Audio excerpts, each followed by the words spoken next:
all, let us acknowledge the more than 100 individuals we have lost in our city over the past year who died while experiencing homelessness. For no life should be lived or lost in homelessness. Yet year after year, we continue to lose neighbors to preventable deaths, deaths that would not have occurred if they just had a safe and adequate place to call home. Let us tonight, as policymakers, not only mourn those who have died, but renew our commitment to a world where housing is a human right. Let us open our eyes as policymakers to not only see homelessness in numbers and headlines, but to see homelessness in faces and names and stories.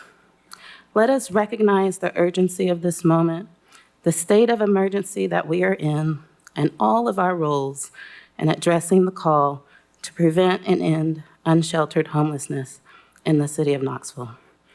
As we deliberate tonight, and as we return to our safe, warm, and dry homes for the holidays, let us commit to treating the issues impacting those experiencing homelessness with the utmost urgency and concern that they deserve, and return from the holidays resolved to not let 2025 be another year where these preventable deaths continue. Face the flag. I pledge allegiance to the flag of the United States of America and to the republic for which it stands, one nation, under God, indivisible, with liberty and justice for all. Mr. Johnson, would you please call roll? Councilwoman Fugit. Here. Councilman Helsley. Councilwoman McKenzie. Councilwoman Parker. Councilwoman Ryder. Here. Councilman Roberto. Here. Councilman Singh. Vice Mayor Smith. Councilman Thomas. 8 members present, Mayor. Okay, thank you. Is there a motion on the minutes from our last meeting? Second. Motion made to approve and seconded. Any questions or discussion?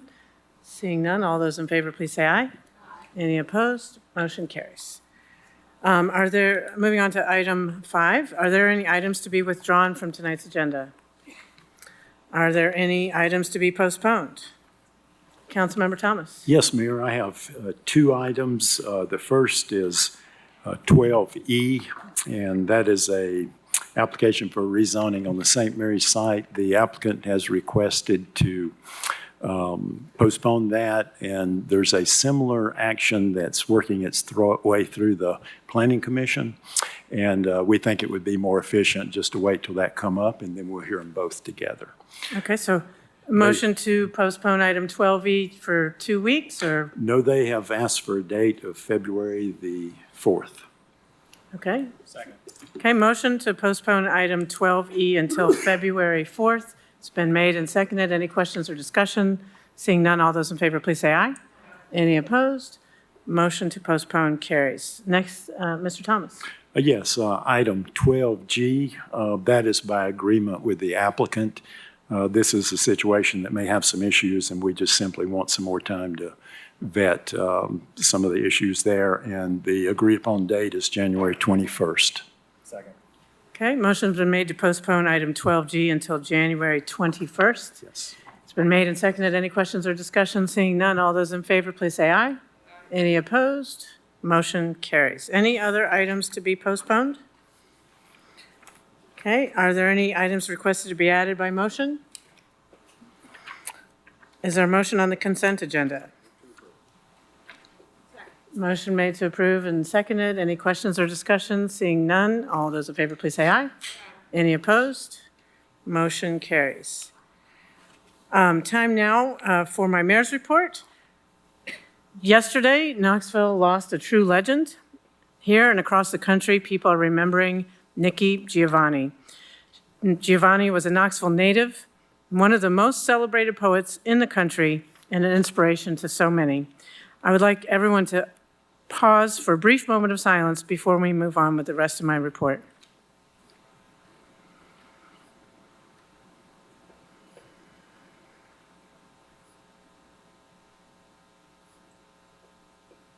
Thank you. I know she'll be remembered by all of us, and many of us have had an opportunity to meet her as well. So, Now, on to other topics. I want to start by thanking everyone who helped stand up and operate the warming centers during the recent cold spell. Dozens of people had a warm place to stay thanks to the Salvation Army, Vestal United Methodist Church, Magnolia Avenue United Methodist Church, and Cokesbury Church, and the many churches who supported those churches, and volunteers and businesses and neighbors who helped in that effort. I also want to give a note of thanks to Aaron Reed and the Joint Office of Housing Stability, who helped to coordinate volunteers and supplies. We really appreciate having those resources. And a year ago, we didn't have them. And so having that level of coordination is really helpful. This is our last meeting of the year. So I want to invite city council members and city residents to the New Year's Eve celebration at the Sun Sphere.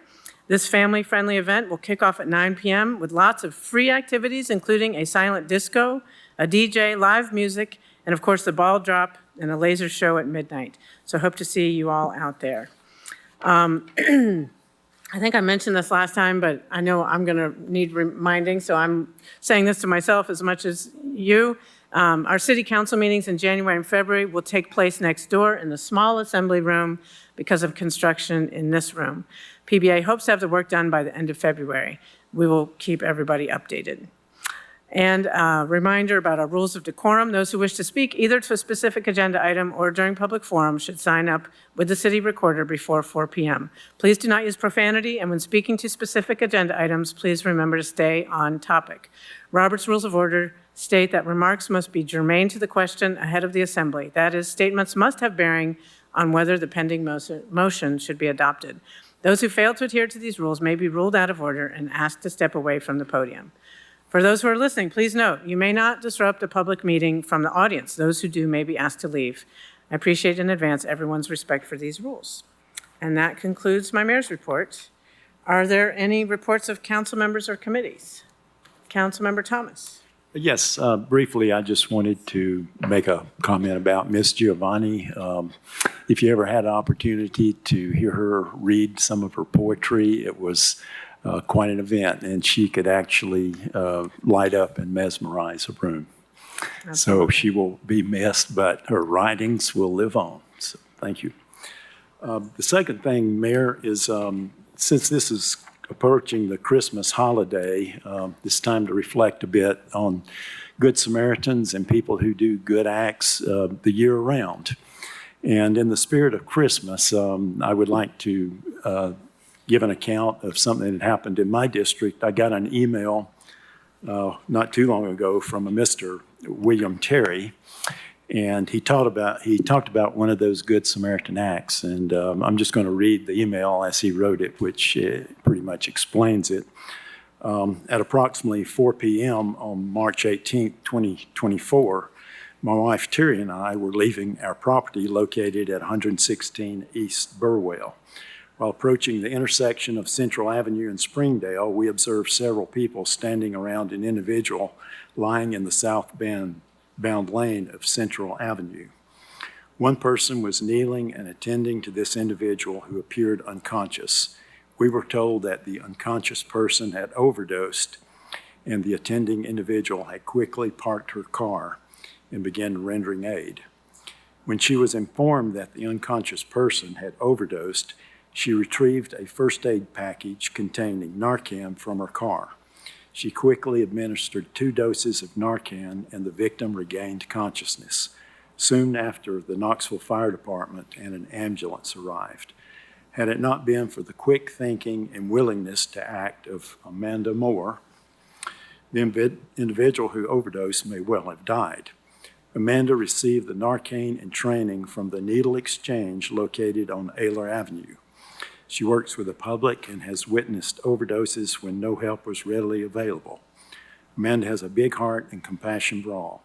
My wife Terry and I are privileged to have her as a friend, and I felt it was necessary to let you know what incredible people you have living in the district you represent. And Miss Amanda Moore is here tonight. I would like for you to stand, and let's give her a round.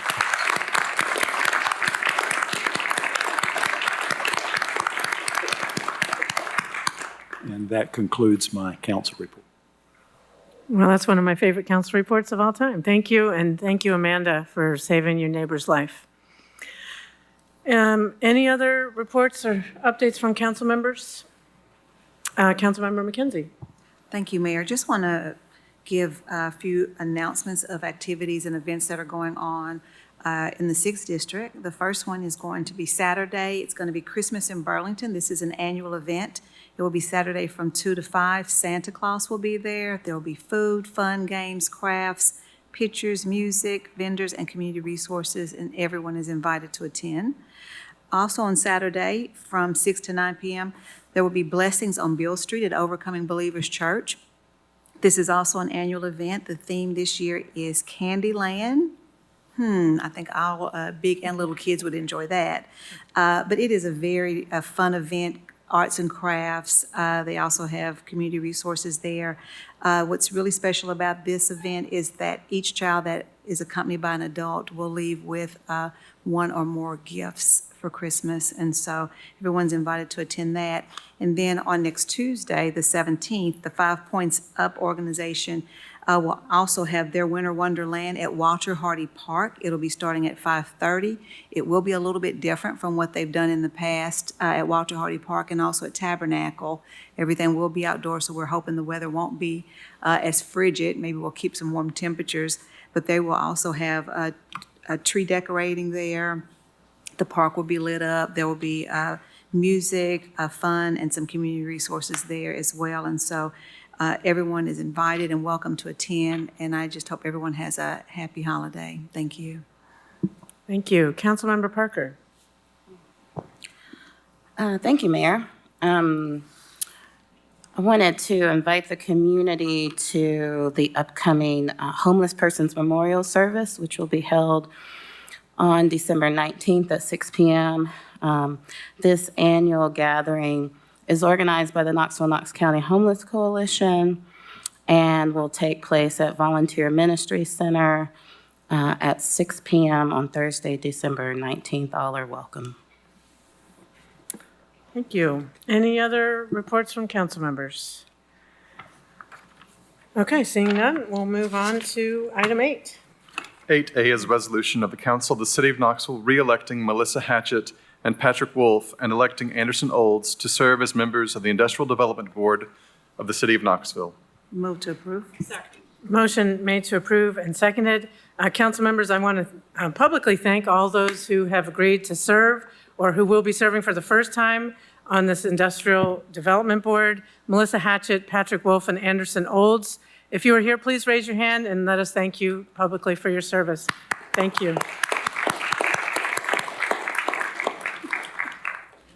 Sorry we're clapping before the vote, but I think I never know when to time that, but I should have done it after. Anyhow, thank you all for your service. And council members, any further questions or discussion? Seeing none, all those in favor, please say aye. Any opposed? Motion carries. Thank you. Next item, please. 8B is a resolution re-electing Melissa Hatchett and Patrick Wolf and electing Anderson Olds to serve as members of the Industrial Development Board of the City of Knoxville for the Downtown Cinema Incorporated. Move to approve. Motion made to approve and seconded. Any questions or discussion? Seeing none, all those in favor, please say aye. Any opposed? Motion carries. 8C is a resolution electing Phyllis Nichols to the Knoxville Utilities Board of Commissioners. Move to approve. Motion made to approve and seconded. Any questions or discussion? Seeing none, all those in favor, please say aye. Any opposed? Motion carries. 8D is a resolution confirming the appointment of Jade Kloss to the Historic Zoning Commission. Motion made to approve and seconded. Any questions or discussion? Seeing none, all those in favor, please say aye. Any opposed? Motion carries. 8E is a resolution confirming the reappointments of Robert Graves and Charles Quitt to the Knoxville Tree Board. Motion made to approve and seconded. Any questions or discussion? Seeing none, all those in favor, please say aye. Any opposed? Motion carries. Are there any members of the tree board here? I see. Yeah, okay. Well, I don't think you're just appointed now, but for those of you who are, thank you for serving. And for those who aren't here, thank you. Please pass along our thanks for them for serving as well. Next item, please. 8F is a resolution confirming the appointments of Mary Tom Adams, Zach Roskop, and Allie Taylor to the Knoxville Transportation Authority Board. Motion made to approve and seconded. Any questions or discussion? Seeing none, all those in favor, please say aye. Aye. Any opposed? Motion carries. 9A is an ordinance to amend Chapter 17, Article 2, Division 3, Section 17-72, and Article 6, Division 2, Section 17-325 of the Knoxville City Code relating to parking violation penalties and metered parking respectively. Motion made to approve and seconded. We have one person signed up to speak in opposition to this item, Logan Higgins. Mr. Higgins, if you could approach the podium, state your name and address for the record, and you'll have up to 5 minutes to address council. Thank you. Logan Higgins, 133 South K Street. I'll keep it very brief because I completely understand the importance of this and that this will be most likely approved tonight. I wanted to not so much speak directly in opposition, but more in awareness, I think, and this seemed like a good opportunity to mention it, that really this ordinance was brought to my attention by staff of one of our retail shops out of just concern from the parking conditions from downtown, and as a downtown resident, I understand that. But I definitely wasn't able to be here at last month's meeting, but I watched the recording and I agree with a lot of the points. And so I think that, as mentioned, having an app that it makes it easier to pay is definitely a good way to do this. But more so, I wanted to at least come down and speak about, to just kind of press you all to keep the front of your mind the considerations for hourly workers and service industry staff that work downtown. I know that, I agree that the higher turnover with parking is helpful for business. Having a retail business that relies on guests parking on the street, I do appreciate it when spots open and guests are able to come. But I think that some of the parking options alternative to that, I definitely think there are security concerns to look into with some of the parking lots and under overpasses, and I think that trying to keep in the forefront the thinking of, even though those shouldn't be all-day parking solutions at all. It is very common for people to have to park on the street to run to work for a few hours, and maybe even run out at a break and add to the meter. So, I think that it's definitely a conversation that needs to continue, and I really hope that after passing this tonight and the next one, I do hope that this conversation continues with more focus and just consideration for those folks and also the downtown residents. So, thank you. Thank you. Council members, that concludes the people who signed up to speak on this item. Is there any questions or further discussion? Councilmember Thomas. Yes, we talked about this some in the last on the last agenda, and I just want to raise the issue again. On one issue, I have got a problem with, and I simply think that $26 is too much for a parking meter infraction. And $26, that's a lot of money to some people. And also, I think it sends kind of the wrong message about kind of the city we are. You get the situation where somebody's in the library too long and they let the meter time get away from them, or they were walking down the street and they get into a conversation with somebody and it takes a little too long to get back to the meter, and they get ticketed, and they should pay a reasonable ticket. But I don't think that $26 is consistent with the infraction. It's as simple as that. And I think 15 is more reasonable. And I think it does everything that we want to do. And in the last discussion, we kind of got off on another thing, which was enforcement, which is a separate issue. And It is a bit counterintuitive to me that we're just now starting to enforce against people who haven't been paying their tickets. But we're raising the penalty even though we haven't been enforcing it. So, if you're not enforcing it, you could make the ticket $500 and it wouldn't matter. So basically, I'm kind of looking out after, just kind of the common citizen that comes downtown and makes a mistake on the parking meter and they pay their tickets and say $15, I don't think is too much, but 26, to me, it kind of stings for a lot of people and it feels like gouging.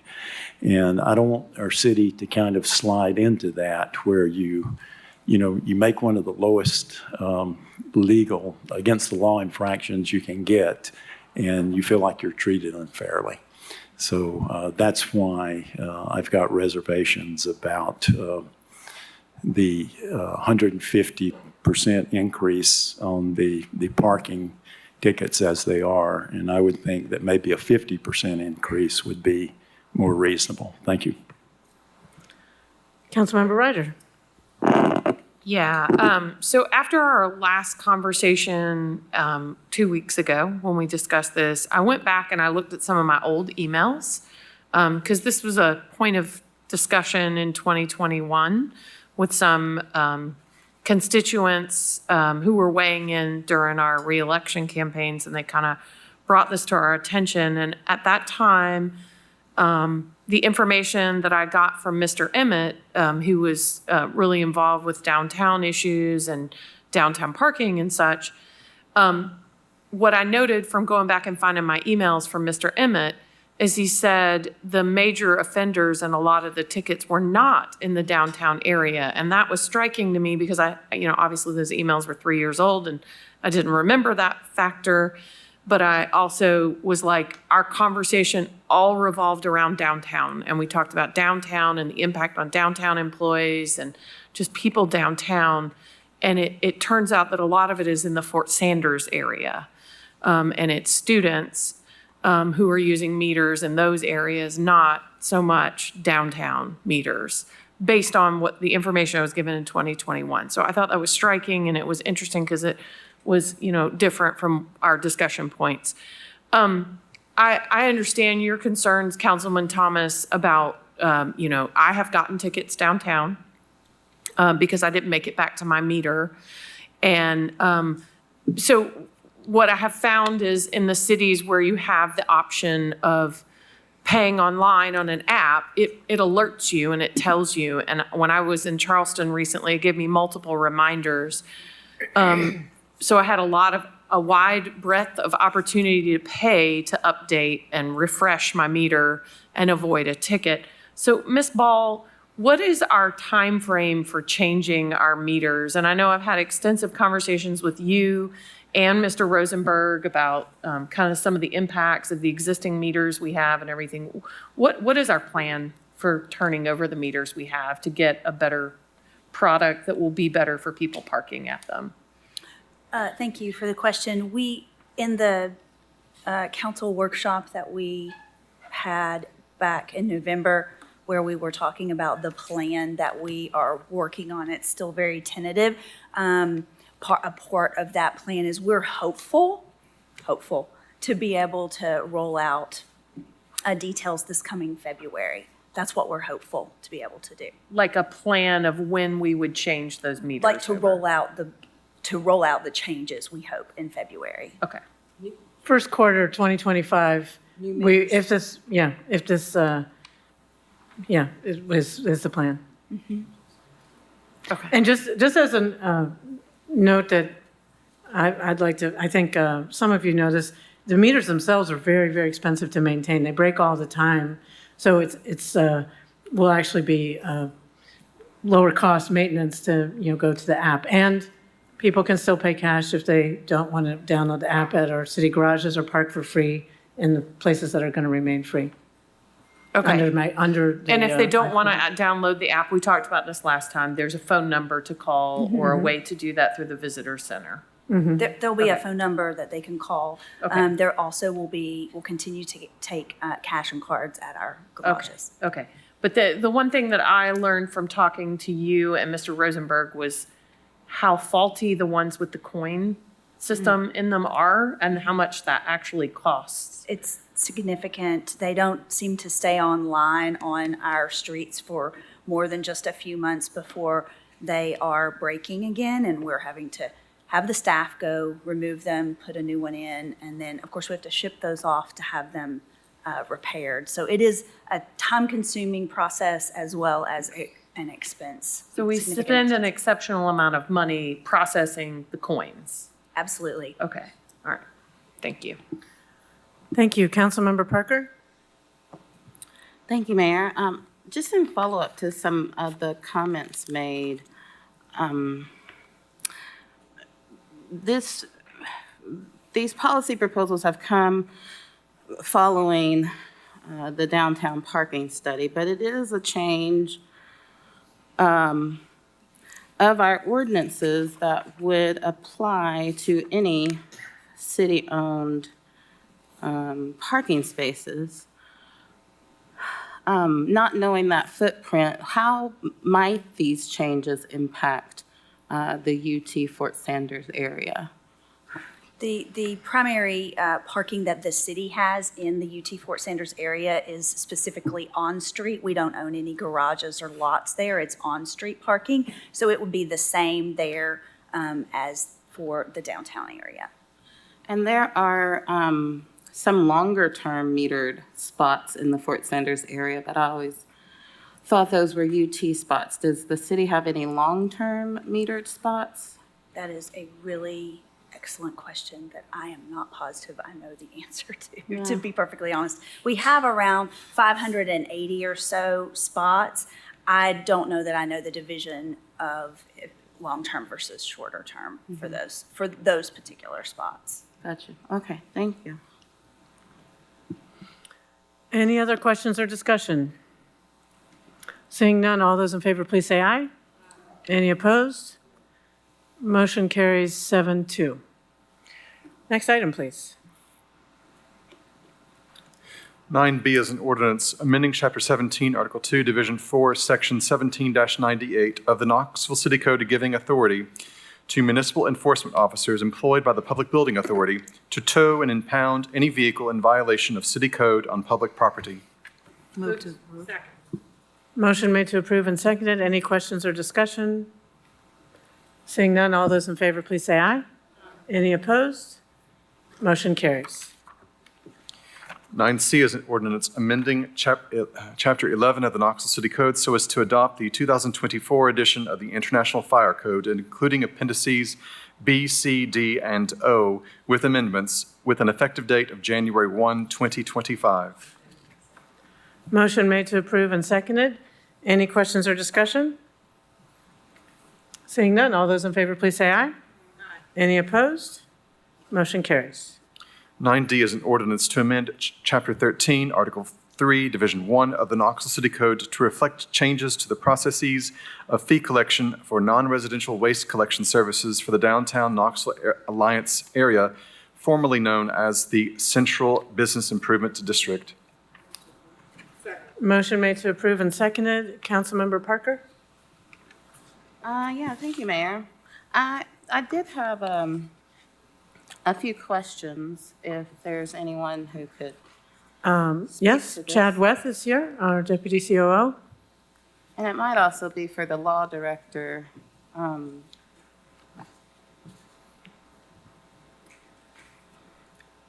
This is a pretty intense process that's been developed to hold entities accountable for paying these fees. Yes, ma'am. Chad Weth, Deputy Chief Operating Officer. We have charged in the past. We have not been charging the last about 3 to 4 years. We had always tried to charge the business owners for the garbage fees. That was extremely cumbersome and very difficult to administer from an administrative standpoint with our staff. So the point of this fee is to move towards a process that bills the property owners for this. Again, there's nothing in the Knoxville Alliance that covers downtown garbage, so it's in our ordinance currently it's meant to be a break-even proposition for the city of Knoxville. And so in this process, and I think this might be a question for the law director, I missed this on the first reading, but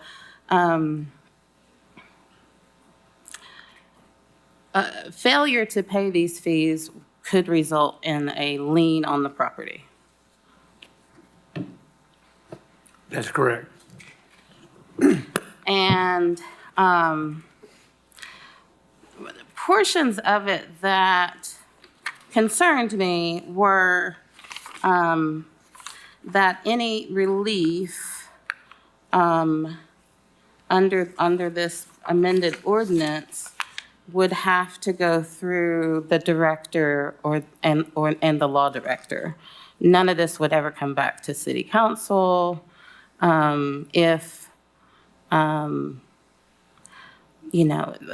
there was a decision made that could potentially lead to a loss of property. That's true with respect to all of our ordinances.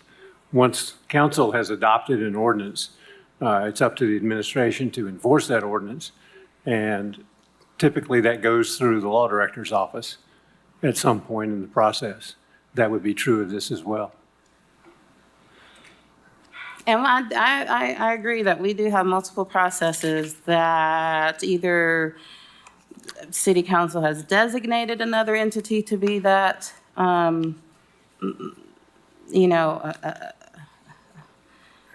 avenue for appeal. But as I was reading through this, it just concerned me, how do we ensure that there can be no,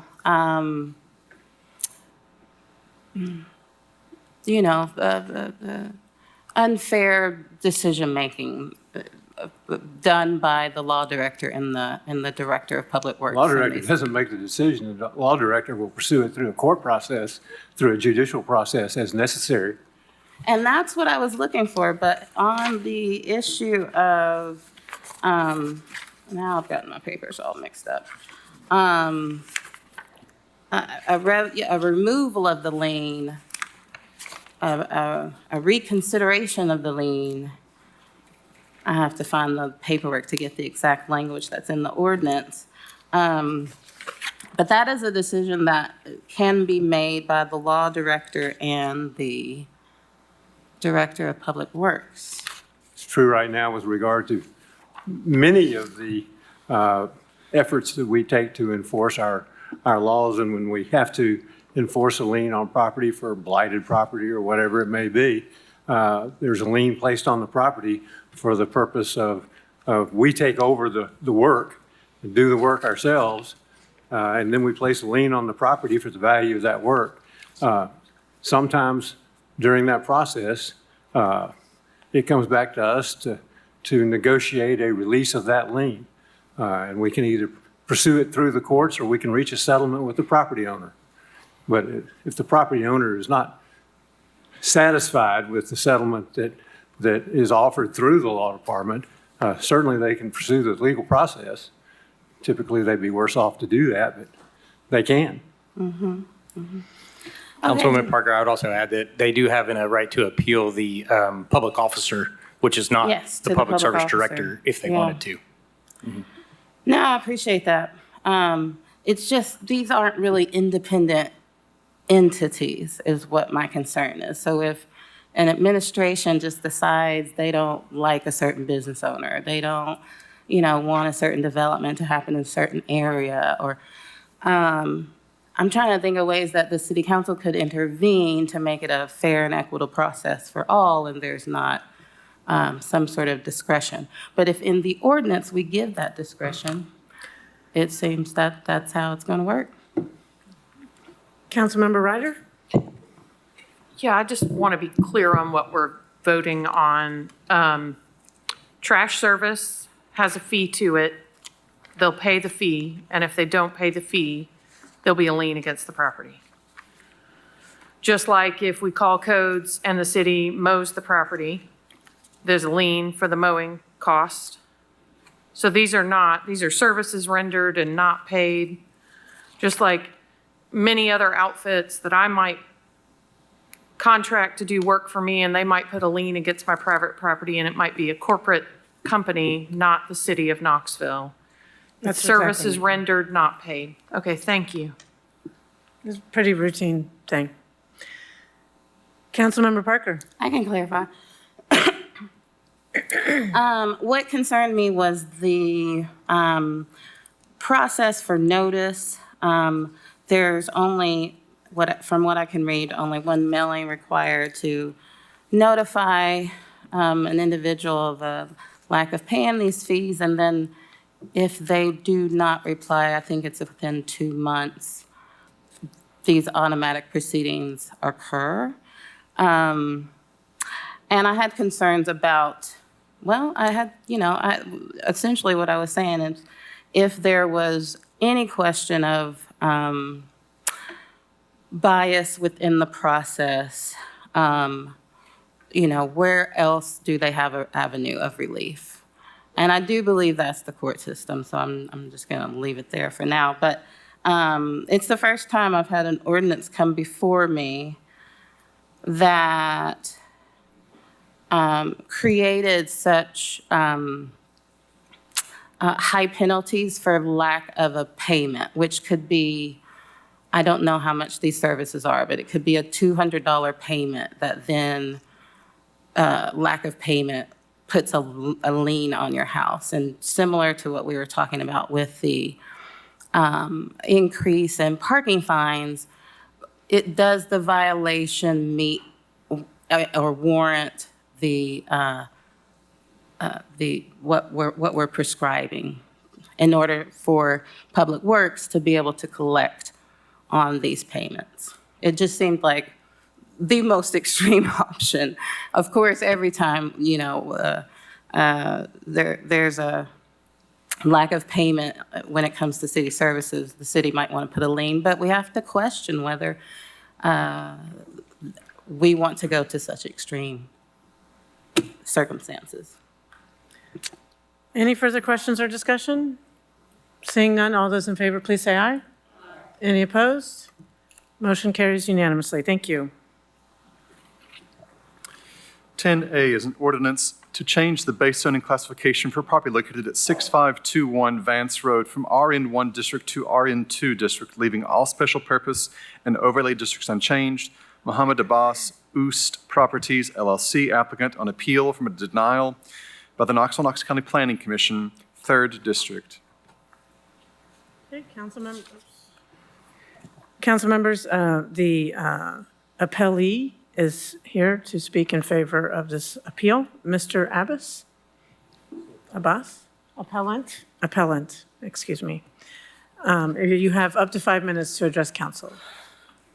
Good afternoon, good evening. My name is Mohammed Abbas. Most of you guys know me as Mo, but I'm here today not really as much to try and get the property rezoned, but really more to explain kind of why and what our plan is with the property. So and when I say we, I mean me and the boss, AKA my wife, who's watching at home with the 3 girls. But we've been buying a bunch of tax lien properties since we moved here, properties that have been blighted for many, many years.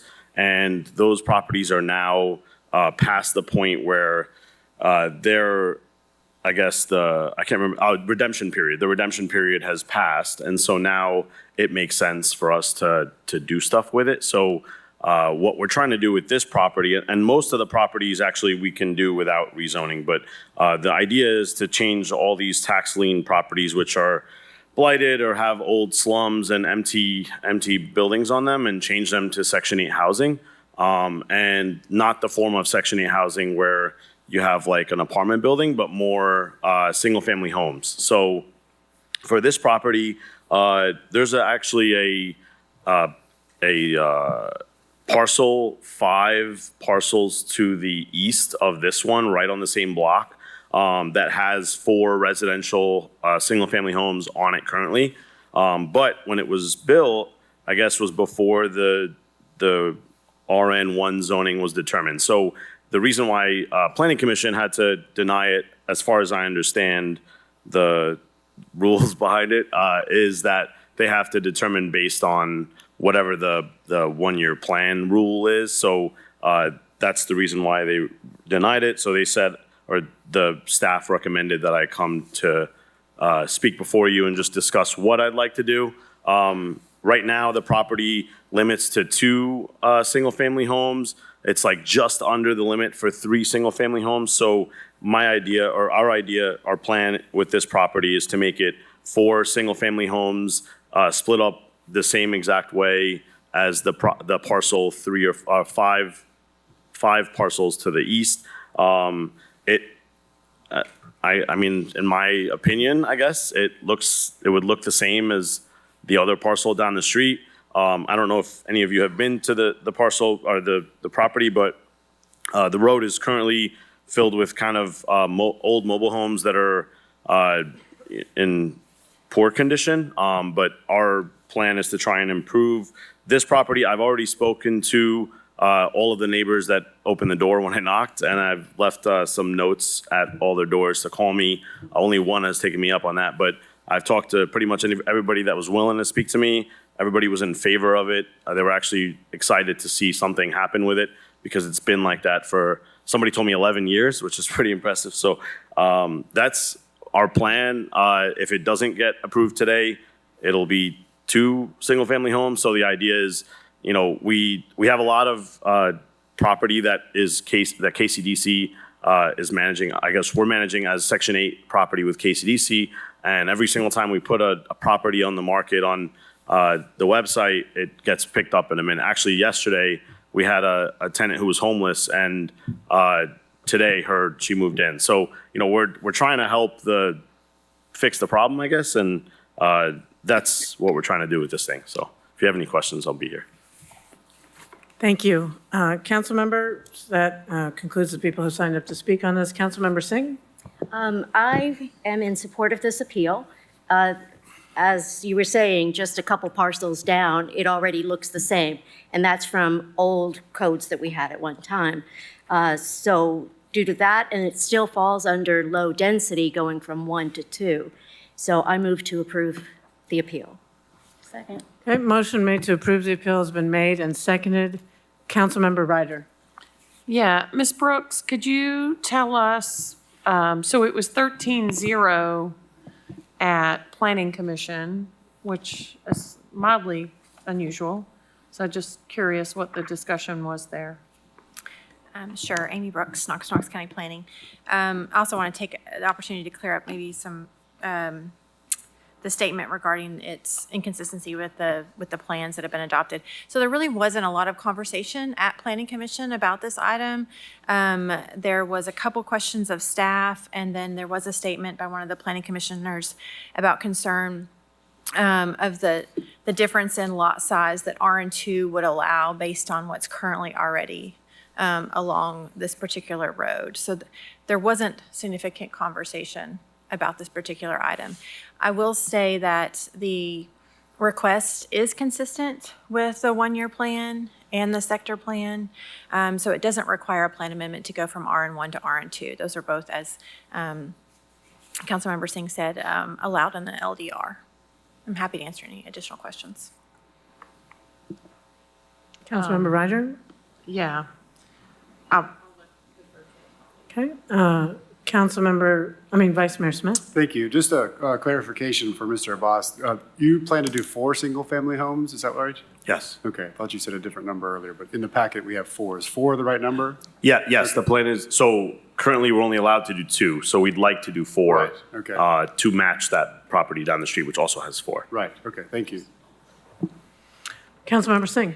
Thank you. And thank you, Councilwoman Ryder. I don't want to, when I saw 13-0, I was alarmed and made a lot of phone calls to find out why folks voted that way. I also want to respect the planning staff in making the recommendation to not approve this. It seems like the interpretation was just strictly by the rules and the that it didn't fit the character of the neighborhood, which I still think is a subjective target, not an objective one. So after talking with a couple of the members of the planning committee, they felt okay with this also. They didn't feel like we were just ignoring what they had to say. Okay, Councilmember Roberto. Thank you, Mayor. Director Brooks, can you talk to us about why staff recommended the denial here? Sure, I can hit the highlights. So generally within a half mile of this property, residential development has largely remained unchanged over the last decade. So it really has been limited to sporadic single-family residential development on these larger lots, anywhere from 8,000 square feet to over a half acre in size. The property is designated LDR, which allows consideration of RN2, which I've already stated. And the staff report does recognize that RN2 is generally compatible with less dense residential areas. But the property is located in the middle of a block consisting solely of RN1 zoning. And, there is a property to the east that consists of 3 lots, and there's 4 addressed properties on that lot. But those were, they never came through the planning commission, but they were approved when we had the R1 zone, which had the minimum lot size of 7,500 square feet. So the property could yield up to 3, just based on the size, square footage alone, up to 3 single-family homes under the current RN1. Okay. So under the current zoning, they could probably do 3 single-family homes, definitely 2, but probably 3. And if we change to RN2, they could do 4. They could do up to 6 under RN2, based on the square footage Based on alone. the square That's not taking into consideration any kind of development plan. Okay. And in the report, it says it's inconsistent with the surrounding development. Is that what you're talking about with the inconsistency, that you'd have many more houses, single-family homes, than in the surrounding properties? On much smaller lot sizes. On much smaller lot And stacked sizes. behind each other, yes. Okay, thank you. Am I allowed to clarify something? Sure, go ahead. Sorry, just a real quick clarification. So by square footage, I think that's correct, that you can have 3, but I think there's a problem with the setbacks. I don't know if that is 100% checked or not. My understanding is that there's a setback issue that limits it to 2, but whatever, I don't know. That's my understanding. Director Brooks, did you have any insight on that particular? To be honest, I haven't reviewed any kind of site plan for this, but I do think that the subdivision regulations would allow an access easement back across these properties. So I'm not 100% sure. Again, I said just strictly based on the lot size alone, approximately this many units. Okay, thank you. Councilmember Singh? Oh, I'm sorry, your light's back off. Councilmember Parker, and then Vice Mayor Smith. I just wanted to give Mr. Abbas a chance to answer. It looked like you had some more Oh. stuff to say. Mr. Abbas, did you have something to add? No, I just wanted to explain that, that's all. So I think I'm Okay. good. Councilmember Parker? Vice Mayor Smith? Thank you. First of all, I want to thank planning staff for the technical expertise that they've continued to do. So, the recommendations we receive from planning staff are very important for consideration. And I'm a little torn by this one. On face value, I wouldn't support this for a neighborhood in the first district, particularly if they raised issue with it, because I do think it will be used as a precedent for that. However, there's a reason we have district representatives who know their area and the community well, and it sounds like you've spoken with the neighborhood, so I'm inclined to support this. I just want to be clear, as Councilmember Thomas likes to remind us all, that every rezoning is different, every property is different. I want to honor what a neighborhood wants and what a community wants, but not necessarily make sure that it's used for everything else in every other neighborhood, because they're all different. So I just wanted to make that comment for now. Thank you. Councilmember Ryder? Yeah, Mr. Abbas, which one are you referring of the neighbor property that has 4? That I just was looking. I don't know the address. I mean, I have this if you want me to give it to you. This is the report that they gave, but it's 1, 2, 3, 4, Are you 5. saying it's in the packet? This is the case file from the planning thing. I don't know what they give you guys, I think but it's the Candace Circle neighborhood that's just, it's on Vance Road. If you just look 1, 2, 3, 4, 5 parcels to the right. Yeah, I'm looking at that. I only see 3 there, so I'm trying to figure, and when I'm clicking on it in KGIS, it's. Yeah, you got to zoom in. There's a 4th small one in the back. It's just hard to see. Oh, but okay, but back it's there. on the same parcel, so it's 3 parcels. They took a lot the same size as yours, and they made 3 parcels, but you're saying there's 4 residences. Right. So the 4th one is a accessory dwelling unit to one of those. So I don't. I'm I just don't trying to know if clarify and that's- understand. Sure, and Sure. I don't honestly know if if it's considered an accessory dwelling or not. I just Okay. know that from looking at it and talking Okay. to the person that lives there, that it's a single family home. I don't know the rule, like, I don't Okay. know the right answer to that question. I'm sorry. Okay, okay. So I guess, so my second question to that is, you're planning on doing to your lot, because you only have 98-foot width. We have the same size, yeah, the Yeah. lot size is So exactly you the same. can't make 4 lots. You're going to make flagpole lots going it would look- backwards, yes, just like this correct. other one here. That's Yeah. what you're doing. Yeah, and the plan would be to do it Okay. as 4 separate parcels, but whether it's 4 parcels or 3 parcels with 4 houses, our end result goal is 4 single-family homes that are a 3-bedroom and 1.5 bath. So how we get there, irrelevant to me, I guess. Okay, because Ms. Brooks, are you saying that with the RN2 zoning, they can make 4 individual lots out of that land? It's 98 wide and 367 deep. So, yeah, I guess, there's no depth limit, it's a square footage. Square They just footage. have to have 5,000 square foot per residence. 5,000, correct. Okay, all right, okay. All right, thank you. Thank you. Councilmember Thomas. Yes, I really appreciate the staff's scrutiny on this. But overall, what seems consistent to me is the single-family residences that are all the way around it, and also defer somewhat to Councilperson Singh. She knows her district better than I do, and she's vetted this, and she feels comfortable with it. If it was different circumstances, I probably would vote to deny. But I feel comfortable the fact we do need more single-family residences and smaller units too. So normally I would be probably opposed to this. And I want to reiterate, I completely respect what the staff's criteria came up with, and but sometimes we look at things kind of the overall view, and I hope the staff continues to scrutinize these rezonings. On this particular one, though, I think I feel comfortable with the development that's coming in, so I think I can support this. Councilmember Fugit. Thank you. I'm just trying to be clear, Ms. Brooks, on how much can be built where. Because as we know, zoning goes with the land, not the plan. So if this plan doesn't happen, something else could be built there. And you're saying you'll only build 4 units. If it was, how many units could this hold if setbacks weren't an issue? Just based on the pure square footage alone, up to 3.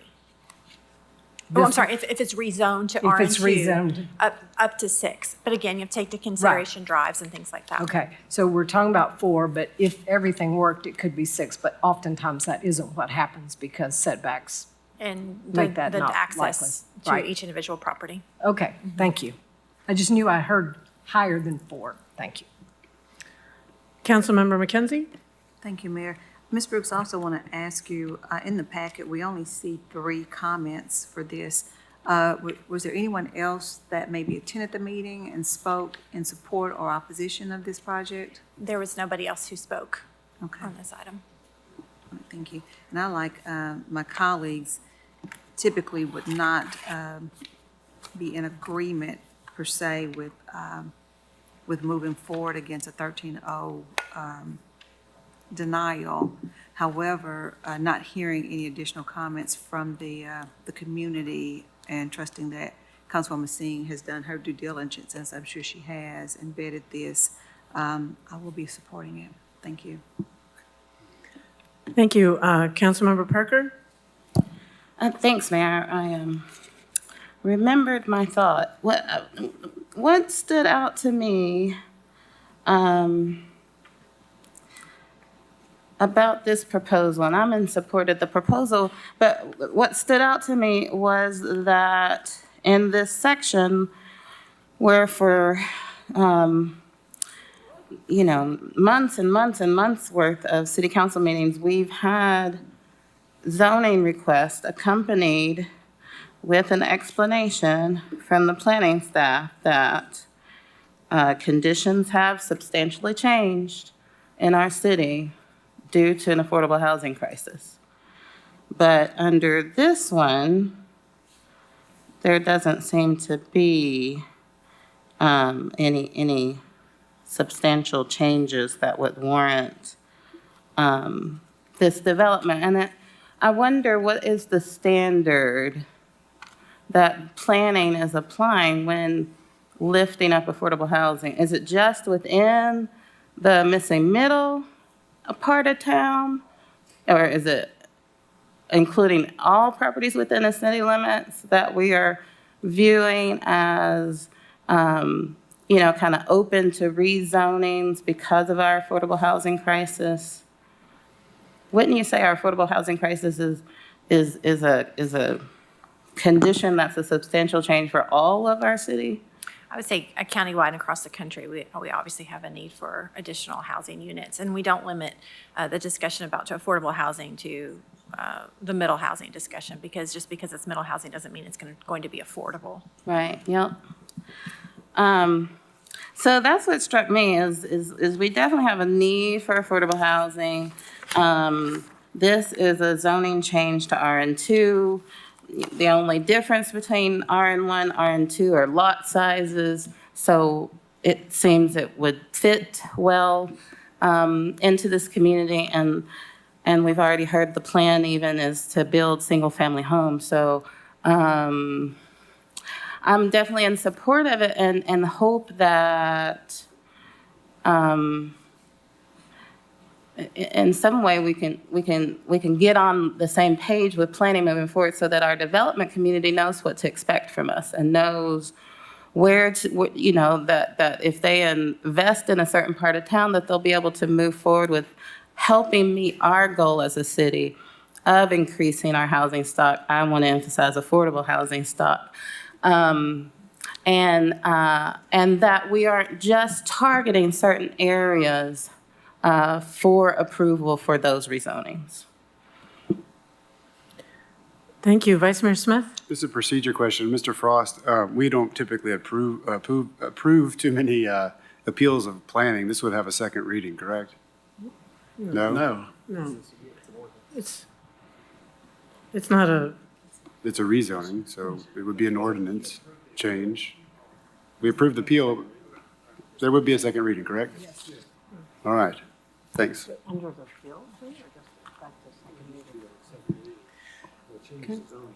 Councilmember Ryder? I have a question for Ms. Brooks that's not necessarily entirely about just this particular one. When can you do flagpole lots? Because that's the model, and so I'm just curious. I mean, any property can be considered for a flag. Can you lot. define flagpole lot for Sorry those for of the us- audience. Are you talking to me or her? I'll let Director her do Brooks it. or Ms. Ryder?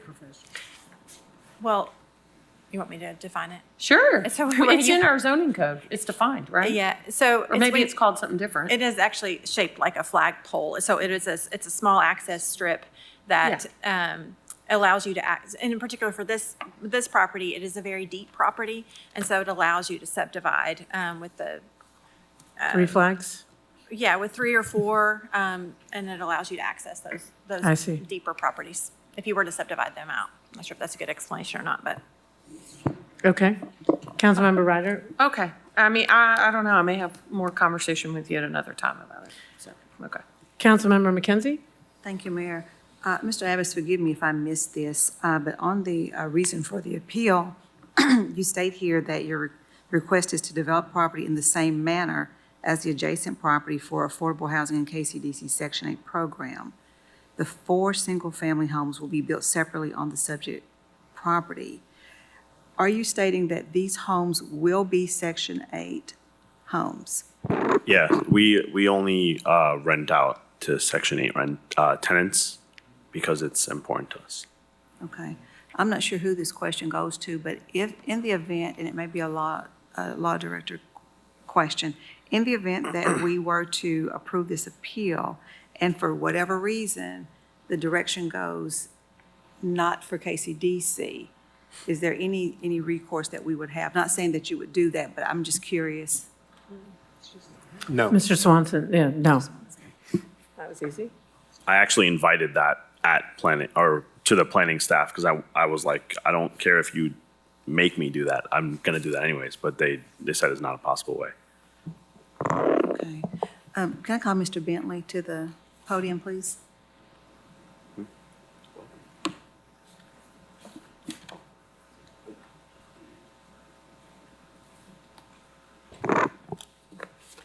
Mr. Bentley, has Mr. Abbas been in any conversation with you or your office in regard to this potential property coming online under Section 8 housing?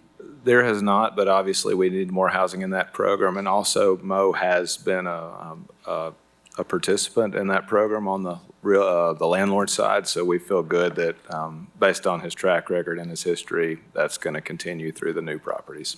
All right, thank you. Any other questions or discussion on this appeal? Okay, there's a motion on the floor to approve the appeal. All those in favor, please say aye. Any opposed? The appeal is approved. And so it'll be on the next, the January 7th agenda for second reading, but regular second reading, not under appeal. Is that, yeah, okay. Am I supposed to be here for that? Am I supposed to come back? I think it'd be a good idea. Okay. Yeah, yeah. Thank you. Thank you. All right, moving right along. 11A is a resolution authorizing the mayor to execute an agreement with the United Way of Greater Knoxville Incorporated to provide funding in an amount not to exceed $425,000 for a multifaceted community schools initiative in 15 schools located within the corporate limits of Knoxville, which promotes community resources to achieve healthy communities. Motion made to approve and seconded. Council members, I just want to say I think I've been a long time supporter of the Community Schools Initiative. I did want to just remind council members and members of the community that this is a significant investment, but it goes alongside the annual investment last year that the city put towards Knox County Schools of $164 million, which is $52 million more than is required by state law. So I just didn't want anybody to think that our commitment to our public schools is limited to this. This is just in addition to that because it's a unique program. And I also want to mention that Adam Fritz is here from the Community Schools Initiative if you have any detailed questions. Any questions or discussion? Ms. Parker.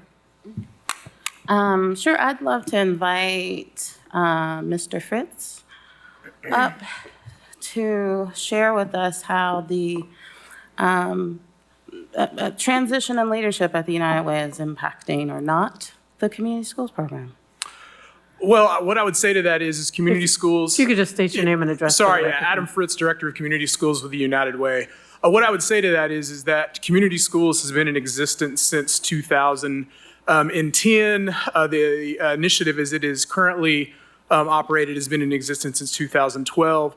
One of the great things about community schools that I would like to point out, and I actually did this math recently, is that community schools have sort of operated under quite a few different entities over the history of its existence. And the beautiful thing about community schools is that because it is community driven and because it is led by site steering committees made up of school staff, community members, and parents, the work of community schools remains consistent no matter what entity it serves under, what the executive of that entity is, because it is a site-based, local, community-driven initiative. And so the work that takes place remains consistent regardless of who is operating it or in charge of it. Wonderful. It also sounds like y'all need this funding. No, I'm just kidding. Because it will operate on its own. I am concerned, I am a big supporter of our community schools program. I am concerned about how many programs we are funding through the United Way and wanting to make sure that priorities aren't dropped as additional programs are adopted by the United Way into their coffers. So I'm glad to hear that that commitment is still there and that the program will be strong regardless of the leadership in place. Thank you. Councilmember Fugit? Thank you. So basically, these are restricted funds to a nonprofit that can only be used for the support of the community schools. And I too have served on that board under many other iterations. And basically, it's the fiscal agent, as you say, because the site base decides what is appropriate for the community, and it does good work. So thank you. Thank you. Thank you. Any further questions or discussion? Seeing none, all those in favor, please say aye. Any opposed? Motion carries. Thank you, Mr. Fitz. 11B is a resolution authorizing the Industrial Development Board of the City of Knoxville to negotiate and accept from McCarty Holsapple McCarty Incorporated or an affiliate thereof payments in lieu of ad valorem taxes with respect to real property located at 625 North Broadway and 750 Stone Street, and finding that such payments are deemed to be in the furtherance of the public purposes of the board as defined in Tennessee Code Annotated Section 7-53-305. Motion made to approve and seconded. There are several members of the McCarty Holsapple McCarty team here. If council members have any questions, seeing none, all those in favor, please. Oh, Councilmember Thomas, excuse Yes, me. I just wanted to make a quick comment. One of the things I like about this project is the repurposing of the existing structures. And they're already have some architectural aesthetics, and I would hate to see those end up in a landfill. So that is a merit I always like to see. So I support this project, and good luck. Thank you. Councilmember Singh. Thank you, Mayor. I meant to talk to you, Will, earlier today. We had put a new roof on it and done a lot of our own environmental remediation work. That's something that they're going to be continuing? There's still remediation required? I believe the most significant remediation has been completed, but Mr. Bentley, could you update us on that, please? Yeah, sure. So great question. There was a $250,000-ish EPA grant from roughly 8 to 10 years ago that included some roof work, some ventilation systems, some basics to make sure the building, number one, stayed dry and that some of the major contamination was cleaned up. We, in partnership with MHM, have actually put in for a brownfield redevelopment area grant, BRAG, through TDEC that will take, it's $500,000 that will take care of the balance of the environmental remediation on the site. So the site will be cleaned to a standard that allows for office and will be a good workplace for the people that are there. So often when we do a pilot, there's already a tax being paid on it, but right now there's not because it's been under KCDC, right? Correct. About what would that be? To me, that piece is a little bit unusual that they'll be paying nothing on property taxes for 10 years. It is, yeah. So I think between city and county in our report, it was about $150,000 in total if you took, the taxes on the improved value. The reason, and it is, as you mentioned, it's such an exception to the rule that we would have a property that was held by city or KCDC. As a practice on pilots, we freeze at whatever the base rate is. So in this case, the base rate is 0, which is why you all are seeing that. One other thing you noticed in the report, the financial analysis, without a pilot, this is actually a project that would not even sustain debt service. So we viewed it a little differently. In a lot of these cases, we're really trying to evaluate investment percentage for an outside party. In this one, we have a party that's very interested in seeing the long-term use of the building and really contributing to the community, but also understanding that they're making a substantial investment and they don't stand to see a return on that real estate investment. So it was a little bit of a different type of analysis than what we're used to. Thank you. Thank you. Vice Mayor Smith. Thank you, Mayor. I'm excited about this too, and I'll add to Councilmember Thomas' comments that, saving a building that has character is definitely worth the effort, as well as everything else that's going to go into this. I see that there's a 24-month construction period expected. Most recently, we've been putting a start date requirement into there, and I see a grin, so maybe you know what I'm. Well, no, I'm asking. going to say, I think Nathan would say 12 months is what you're going to see, but we Okay, put all right. 24 just to be safe. But we There- usually put a required start date like before 9 months or before 18 months. So the beautiful thing about this one, if they don't close on their financing by December 31st, it's gone and nothing happens. No, I'm joking. Oh. There's a clock on them. Another thing I should mention, this is a true partnership. So one of the reasons we didn't look for a third-party financial review is they are sharing their real numbers with us. We're working directly with them, both on the environmental remediation and on the entirety of the project. So they're going to start by December 31st closing. Our board actually approved the transition of the site to them under the development agreement that will require them to, use that space as their office for an extended period of time. Okay, so there's kind of a inherent built-in time clock for them to get Correct. started. Okay, all right, thank you. Councilmember Ryder?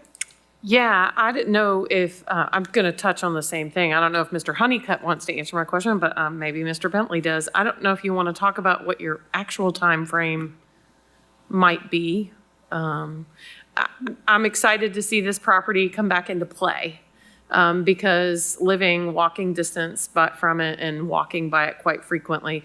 You and I talked the other day about vacant properties are no friend to the community. They don't serve anybody, and they negatively serve us all around. So excited to see life here and see things that people in the community can use. And so what is the time frame? Oh, great question. Thank you, Councilwoman Ryder. The real one. Yeah, the real one. Nathan, Okay. my name's Nathan Honeycutt, a partner at McCarty, Hillsop and McCarty, MHM. Yeah, we've got permits in hand. We've got a signed contract with Chrisman Construction.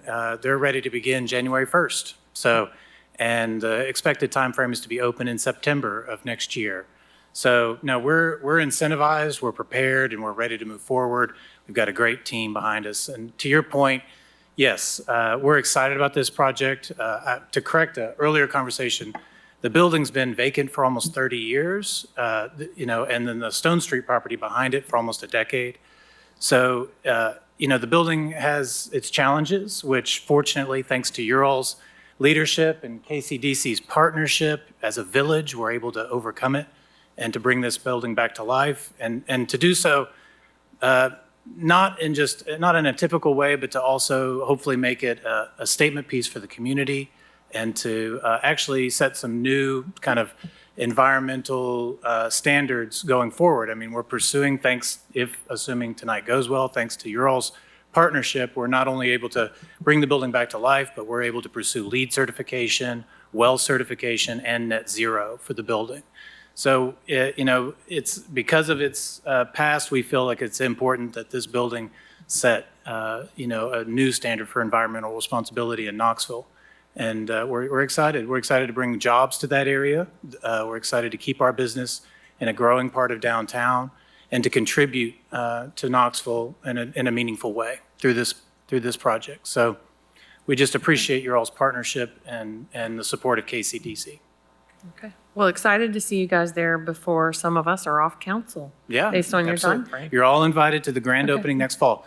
And You just need to do it before December 20th. Absolutely, yeah. And so the exciting part too, just to put a plug in, when we do open it next fall, it will be the 100-year anniversary of the building and the 60-year anniversary of our company. So it's going to be a great milestone for the building and our company and the community in general. So we're excited and we're incentivized to move quickly, and we're all teed up and ready to go. All right. Well, thank you. Thank you. I don't know if this is a question for you or Mr. Bentley. I just wanted to highlight this for the discussion. So in our packet, the analysis for the pilot, so there was the analysis, I guess, without the pilot, it's a return of 2.5%. Yes. And I just want to make sure I'm reading this correctly, and I think it's noteworthy. And with the pilot, 6.6? Correct. Okay. Because just for everybody, almost all of the pilots we approve are estimated returns of like 10%, 11%, 12%. Correct. like, No outside developer would take this deal. Nobody would do this. Yeah, nobody would do this. This is like putting your money in a CD.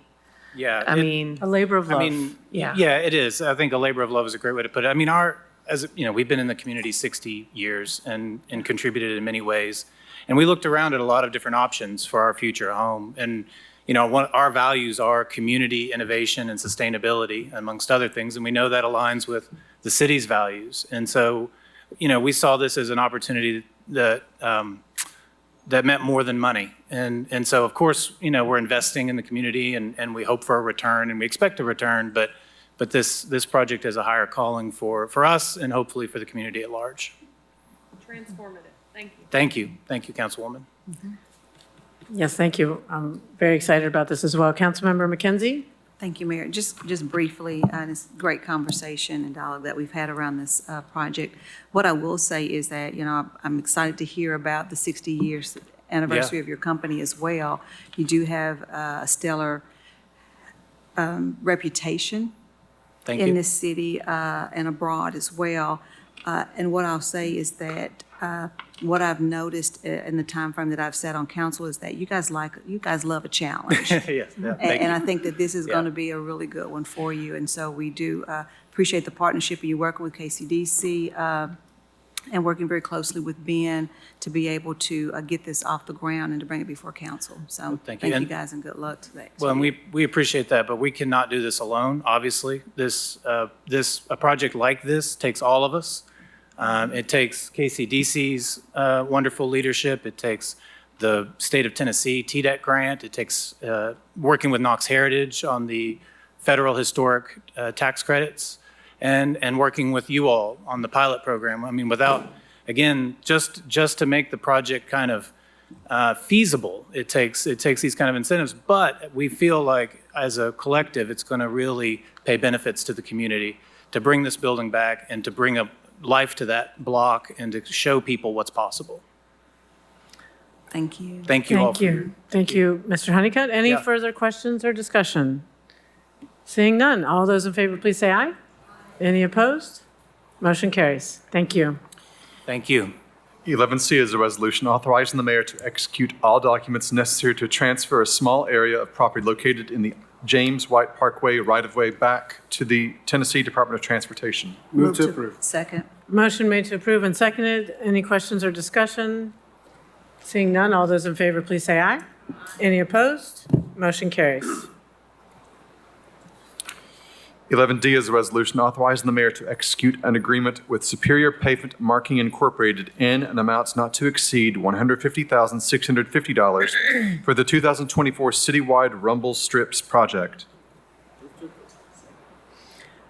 Motion made to approve and seconded. Any questions or discussion? Councilmember Thomas. Yes, just briefly. I'm just trying to save myself an email or a phone call, Tom. If you would investigate Highland Avenue as far as rumble strips go. I don't know if it would be appropriate there, but I've gotten a lot of requests on that particular street about trying to slow traffic down. So take a look at that while I've got you. We'll be happy to. Thank you. Mr. Claypool, so I learned something new when we were going over this, the difference between rumble strips and rumble stripes. That's correct. Would you So- explain that? Because it's not a typo. So It's basically, you've probably encountered these on the interstate, just outside the edge line. It's the grooves in the pavement that cause the vibration. So these are applied to lane lines to make sure we keep people within the lane. So it could be the center line or the edge line, but it's to alert drivers if you're drifting outside the lane. okay. Thank you, Mr. Claypool. Any other questions or discussion? Seeing none, all those in favor, please say aye. Any opposed? Motion carries. 11E is a resolution authorizing the mayor to execute an agreement with Design and Construction Services Incorporated in an amount not to exceed $265,792.50 for the Gay Street Brick Sidewalk Repair Phase 2 project. Move to approve. Motion made to approve and seconded. Councilmember McKenzie? Okay. Any questions or discussion? Seeing none, all those in favor, please say aye. Any opposed? Motion carries. 11F is a resolution authorizing the mayor to execute an agreement with Cannon and Cannon Incorporated in an amount not to exceed $165,500 to provide professional design services for the Fountain City Sidewalk Project. Move to approve. Motion made to approve and seconded. Any questions or discussion? Councilmember Ryder. Yeah, well, I see there's an estimated schedule for performance of work in here. First, let me say, this is a very exciting sidewalk project. I mean, I can think of probably hundreds of miles of other places I get excited about too, but this is exciting. Because we can only pick a few places at a time. This is amazing because it's going to connect all these businesses to the park and together across Broadway. And it's shocking that there isn't already a sidewalk there. For everybody not looking at the packet, this is Litton's and the gas station there and the shopping center south of that, down to Gibbs Drive. So connecting those neighborhoods that are down close to the Chick-fil-A and the Gibbs Drive up to the park and a crosswalk across there. So it looks like estimated start of the NEPA phase, that's what you guys say, is 2024. And so design phase is not till 2025, a year later, and then right away 2026. So 2027, huh? Okay. That's correct. Man. All right. It's public right away. I can go there once. But I'm excited. I wish it could happen faster, but I'm excited to see it happen. So, all right. Oh, Councilwoman Fugit told me 2025 is only 4 weeks away, so it's not really that long. Anyway, this is exciting. Thank you, Councilmember Ryder. Any further questions or discussion? Seeing none, all those in favor, please say aye. Any opposed? Motion carries. 11G is a resolution authorizing the mayor to execute an agreement with CDM Smith Incorporated in an amount not to exceed $268,400 to provide professional design services for the Neeland Drive pedestrian connection project. Motion made to approve and seconded. Any questions or discussion? Seeing none, all those in favor, please say aye. Any opposed? Motion carries. 11H is a resolution authorizing the mayor to amend the contract with Kimley Horn and Associates Incorporated for the Woodland Avenue Complete Street Project, increasing the contract amount by $37,900 for a new contract total of $448,800 and extending the date of completion to May 1, 2026. Move to approve. Motion made to approve and seconded. Any questions or discussion? Councilmember Ryder. Nothing. I just want to say this is also exciting and that Councilwoman Thomas pointed at me because it's on my side of the street and not his side of the street.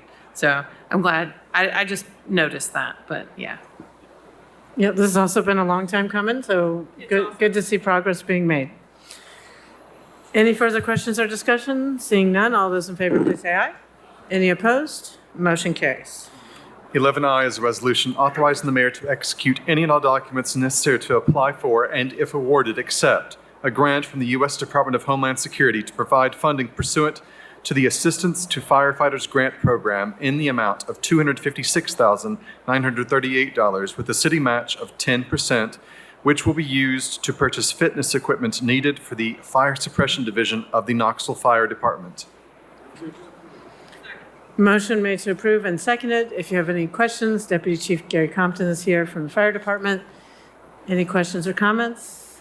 Seeing none, all those in favor, please say aye. Any opposed? Motion carries. 11J is a resolution authorizing the mayor to execute any and all documents necessary to apply for and, if awarded, accept a grant from the State of Tennessee Department of Health Essential Equipment Purchases for Licensed Ambulance Services in Tennessee Grant Program in an amount up to $150,000 to purchase equipment and tools needed to enhance the capabilities of the Knoxville Fire Department's emergency medical services. Move to approve. Motion made to approve and seconded. Any questions or discussion? Seeing, yeah, I know. Let us know, chiefs, if we have any flooding going on, as it sounds like a lot of rain happening. Seeing no for, Councilmember Ryder? Well, I just was going to ask Deputy Chief Compton. I don't recall approving this in the past. Is this something new, or do you know? The other one that we just voted on, I'm going to have to yell for you to hear me on a microphone. The rain is so loud. This is incredible. Well, Is this a new thing? well, it's new for us. Okay, that's what I mean. Now that we're a licensed ambulance service, we can apply for the state grant. Okay, Historically, Okay. this was reserved for licensed ambulance services. So now we fit in that category. okay. And just to clarify, everybody, licensed ambulance service to serve our own. Correct. Okay, yeah, okay, because we We approved have that. one ambulance, and it's just Yes. for attending scenes where our own first responders might need an ambulance. That's what Okay. it's for, but It's a- because we have that one, It's a special operations Okay. ambulance, yeah. Okay, all right, and that's why this is Yeah. here. Okay, thank you. You're welcome. thank you. Any further questions or discussions? Seeing none, all those in favor, please say aye. Any opposed? Motion carries. 11K is a resolution authorizing the mayor to execute an agreement with Chevron Fleet Solutions for the provision of upgrades to Fleet Wave software used by the Fleet Services Department to transition to an online hosted platform which will allow efficient data input onto a cloud-based system for an initial setup cost not to exceed $20,600 and an annual cost not to exceed $42,492 per year for an initial 3-year term. Motion made to approve and seconded. Scott Jenkins, Deputy Director of Fleet, is here if you have any questions. Seeing none, all those in favor, please say aye. Any opposed? Motion carries. 11L is a resolution authorizing acquisition by condemnation if necessary of a fee simple interest in certain property located at 312 South Castle Street, believed to be owned by Lillian Neal Roberts Miller, deceased, at an estimated cost of $31,500 as recommended by the Abandoned, Blighted, and Vacant Properties Committee. Move to approve. Second. Motion made to approve and seconded. Councilmember McKenzie. Thank you, Mayor. Just a quick question for those that might be watching and those in the audience. Could we talk a little bit, I don't know if it's Mr. DuBose or someone from Housing, about what happens to these properties once they've been vacant and blighted and we've assessed that there's no heirs and we purchase and we take Mr. these? DuBose. I couldn't see him. He's there. The seating, I'm sorry. We're going to fix, You're this is what hiding. PBA is going to fix, among other things. Thank you. Kevin DuBose, Housing and Neighborhood Development. You'll notice there were two different actions. So the first action that happened way back in 2014, the structure was unsafe and needed to be torn down. So in those instances, a property owner will be given an opportunity to tear it down. And if that doesn't occur, then the city will tear down the property, attach a lien. And then there's a separate action that was more recent where the Abandoned, Blighted, and Vacant Committee identified this as a property that could be acquired based on the number of complaints, drug use, and, the destabilizing effect that it was having on such a stable area, street.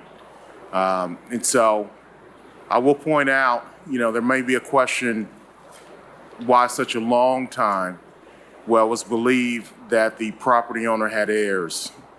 And so, the city's been very slow in addressing property owners with potential heirs, and, because we're talking eminent domain and we don't want to dispossess anyone without trying to have a good conversation with them and trying to get the property remediated. And a lot of times neighbors and such mow lawns and take care of them and then move on or pass away, and then it becomes a problem years later. So all the time, and not every instance does a tear down or demolition result in city acquisition. But in this case, because it's been so long and because there have not been any heirs or anyone identified, we thought it was best for the neighborhood to acquire and to try to produce a lot for housing through our homemakers program. Right. And thank you for sharing that explanation. And I do appreciate the due diligence as it relates to identifying if there were any heirs, because I'm sure that is a horrible feeling if a government entity takes it over too quickly without doing that due diligence, and then there truly is an heir that's in the area that just has walked away from the property, but still maybe goes by there and knows that it's in the family to some degree. So thank you for the explanation. Thank you. Any further questions or comments? Seeing none, all those in favor, please say aye. Any opposed? Motion carries.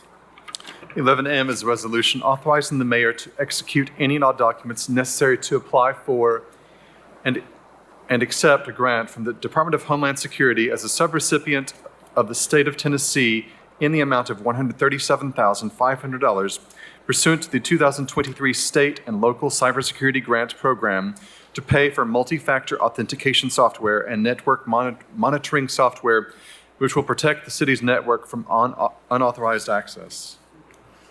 Motion made to approve and seconded. Any questions or discussion? Seeing none, all those in favor, please say aye. Any opposed? Motion carries. 11N is a resolution authorizing the mayor to enter into a contract with High Street IT Solutions LLC to provide implementation services for Oracle HCM cloud software for an amount not to exceed $1,049,500. Motion made to approve and seconded. Council, Mark Parker, our Chief Technology Officer, is here if you have any further questions. Councilmember Parker. No relation to Mark Parker, No relation. as far as I know. Thanks. And my question is related to this agenda item, but also the one prior, and wanting to know more about the city's plans to protect data moving forward. The 11M item is a request to apply for a grant. So if we don't get that grant, are we still moving forward with this protective software? That is a grant from Homeland Security provides it, and this is year 2 out of 5. They gave us $50,000 for the first year, and their intention is to not strand communities. So if they give you that grant for the first year, it's pretty much guaranteed continually because they know most of these subscription-based services, and they do not want to force a government entity to pay for that in upcoming years. And my understanding is that when we are looking at this Oracle system, it is separate from the cloud software used by the police department. Correct. This is the HR, payroll, recruiting. It's basically everything that deals with the human capital management side of the house. Okay. For the any security measures that are adopted, would that only apply to the HR side of things? Could you clarify what you mean by security measures, please? Just in terms of the cybersecurity grant that we already have, does it cover operations outside of those limited city functions you listed? Or is it simply for? It can be citywide. We are, citywide is in all city employees that have access to a computer. It's multi-factor authentication that, when you go type in your network password, then you have to accept it on your phone to get forward. So basically what it prevents is unauthorized access. If, Councilwoman Parker, I've spoken to you before that folks in Russia are trying to hack into your PC or hack into your Microsoft account. So this prevents, if someone got your password, to hack into your network account. Okay. And really what I'm just trying to get a sense of is, does this cover, future contracts that deal with, parking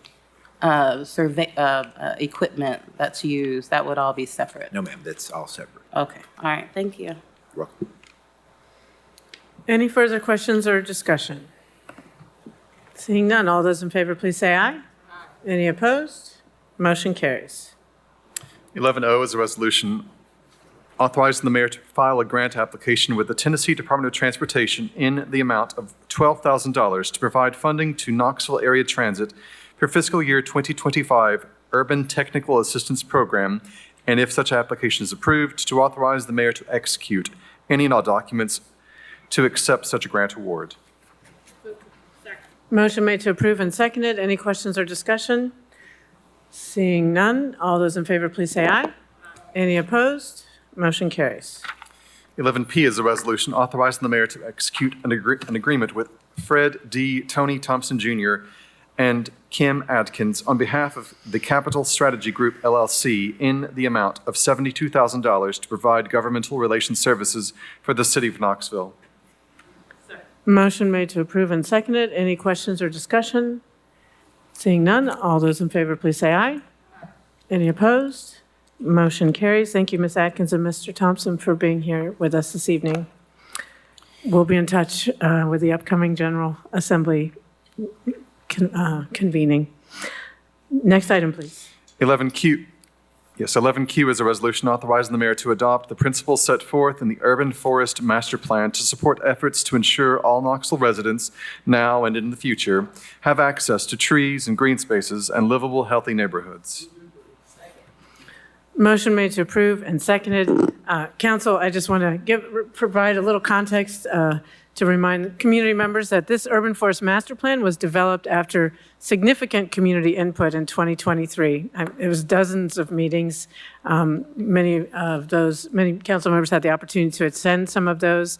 The effort was spearheaded by Trees Knoxville in partnership with the City of Knoxville, the State of Tennessee, Keep Knoxville Beautiful, and KUB.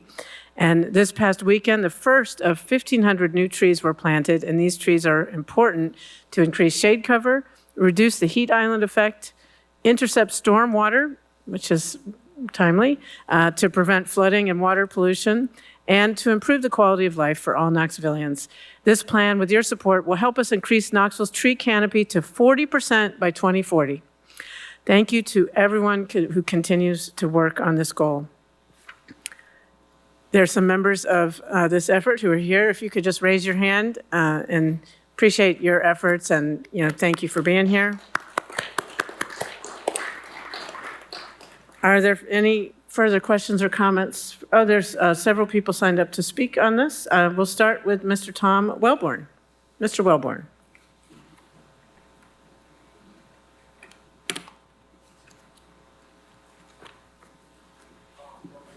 You need to turn the mic on. There's a little button down on the front. There, you got it. My name is Tom Wellborn. I live at 2422 Canterbury Drive, Knoxville, Tennessee. I came to thank y'all tonight because y'all are the reasons we were able to put this master plan together. The input from the public was tremendous. We had several public hearings. We went across the city, met with over 800 people. The support for trees in Knoxville is just outstanding. And I think this is going to take us to the next level of what we need to do to maintain our forest, to protect our mature trees and plant new trees, and to take this to everybody in the public. When we've looked in the past, communities that are underserved tend to not have trees, and that's where we're going to put the most trees. And again, I just want to thank y'all tonight. Hope y'all can support the master plan, and hope the trees I've given to some of you are doing well. Thank you. Thank you, Mr. Wellborn. Next up is Melissa Hinton.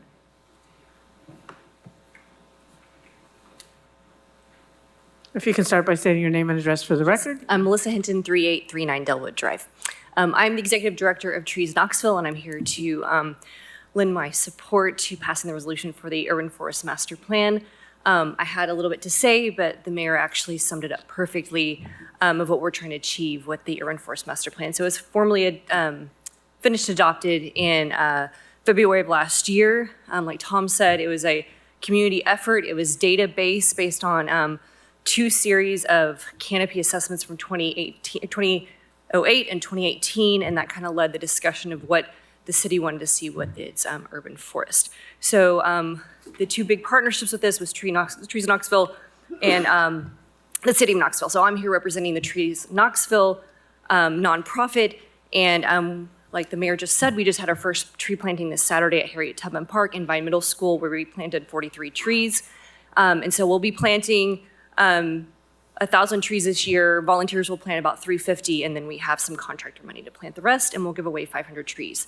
And we'll do that over the next 5 years to help increase our urban canopy to 40% to get there by 2040. So thank you for considering this. Thank you. The third and final speaker is Dale Madden. He couldn't make it tonight. Okay, well, that concludes the people who signed up to speak. Of course, our own urban forester, Casey Krause, is here to answer any questions council may have. Any council member Parker? Thank you, Mayor. And thank you all so much for your work on this plan, this much needed plan for our city. As you all began your work on the master plan, we were having a discussion at that time about mature trees in Knoxville and creating some sort of update to our ordinances has been a priority of mine, and I see that listed in this plan.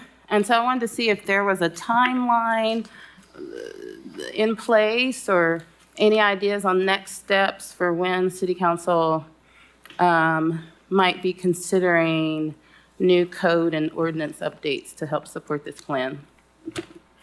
Mr. Krause, if you could address that for us, please. Casey Krause, Urban Forester, City of Knoxville, 3131 Morris Avenue. We are in the midst right now looking at our current codes and regulations and have internally and externally through the City of Knoxville Tree Board essentially developed some early recommendations where we think we'll make some tremendous strides. The other side of that is not only looking at our current regulations, but looking at incentives on ways that developments can potentially look at ways of utilizing their developments in a way to preserve trees. And we think that there's great examples out there all across the United States of where incentives have been utilized and where we can potentially see that kind of model work here in Knoxville. So, and then the third point I would point on that is we are also looking at a notable tree program in partnership with Trees Knoxville right now to look at recognition of some of those more mature that has historical or environmental implications for our community in ways that we already have a historical tree clause in our tree protection ordinance, but ways that we can kind of model what the state's doing at a local level and try and improve some protection measures on those more notable trees in the community. Wonderful. So conversations are underway and proposals could come within the next year. I would say yes. I would say hopefully in the next couple of months, actually. Oh, okay. Awesome. Thank you. Vice Mayor Smith. Thank you, Mayor. I participated on the committee and had a very similar, raised that question quite a bit, and Chief Ball is on there as well. So I just want to say as part of that, thank you for this committee. Because it's so comprehensive, there's like 10 different things that have slowly started, and they all have to kind of work in tandem. One of the things I've been excited about is some neighborhoods have actually proactively raised their hand and come to the committee and members and myself and said, we kind of want to chart our own course, our own destiny around where we think we need trees or where we can preserve them. So neighborhoods themselves are starting to get the idea of formulating their own localized plan to align with this master plan. And although this does serve as a commitment for us, and it also is a practical use in that we can use this commitment by this body to apply for grants and show other bodies and agencies how committed we are to this. So thank you, Casey, for your leadership on this and other members of the committee. All right, thank you. Councilmember Thomas.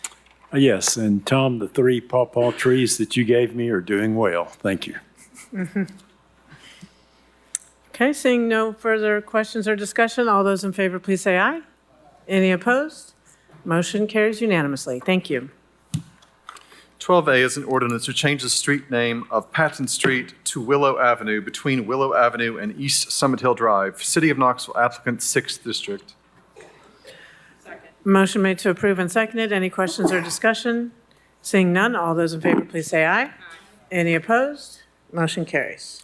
12B is an ordinance approving the request of Maddox Construction Company Incorporated for an amendment to the North City Sector Plan from neighborhood residential and general commercial to general commercial for property located at 100 East Inskip Drive, 5th District. Yes, Mayor, for purposes of discussion and vote, I'd like to consolidate 12B, C, and D as they're on the same subject matter. Okay, motion's been made to consolidate items 12B, C, and D has been made and seconded. Any questions about this motion to consolidate? Seeing none, all those in favor of the motion to consolidate, please say aye. Aye. Any opposed? The consolidation motion carries. Back to the amended motion, the consolidated motion. Councilmember Thomas? Yes, move to approve. Motion made to approve and seconded. Any questions or discussion? Seeing none, all those in favor, please say aye. Any opposed? Motion carries.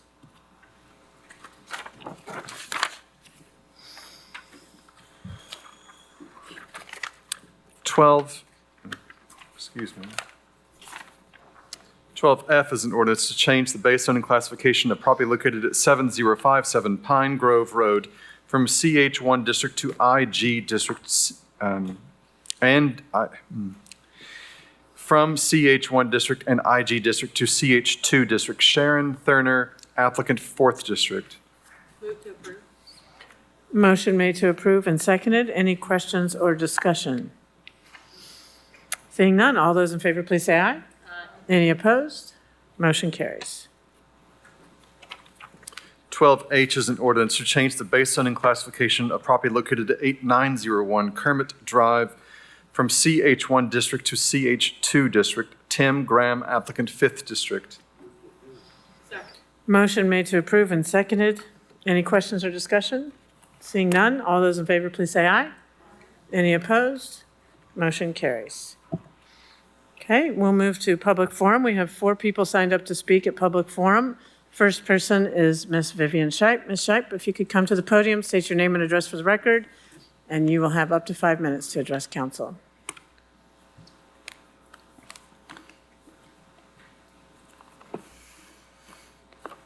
Good evening. Vivian Shipe, 503 Longview Road, Knoxville, 37919.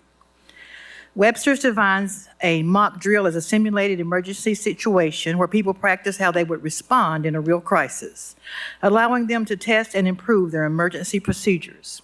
Had last week's code spill been a graded event, Knoxville would have received an F-. We now have a chance to correct a few things. We need to move some money around in the budget to properly supply all 4 warming centers designated by the city as a place of refuge for those unhoused.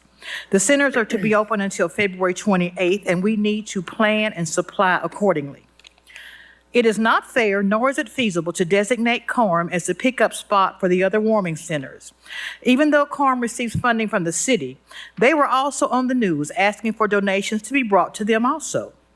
The current plan, designed to create a space in each part of the city, has instead created half-stocked silos where the volunteers are having to ask for water, toilet paper, even oatmeal to be brought to them, and that's totally unacceptable.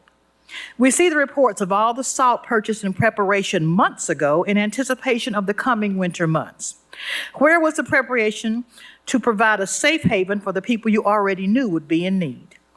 Here are suggestions collected from the people who elected you to represent everyone. First of all, freezing is 32 degrees, not 25 degrees. The freezing point should be the white flag call for the people to come in from the cold. Change the time to leave the centers to 9 a.m. You are putting them out in the dark before the morning rays can even begin to warm the land. Run warming buses around the city.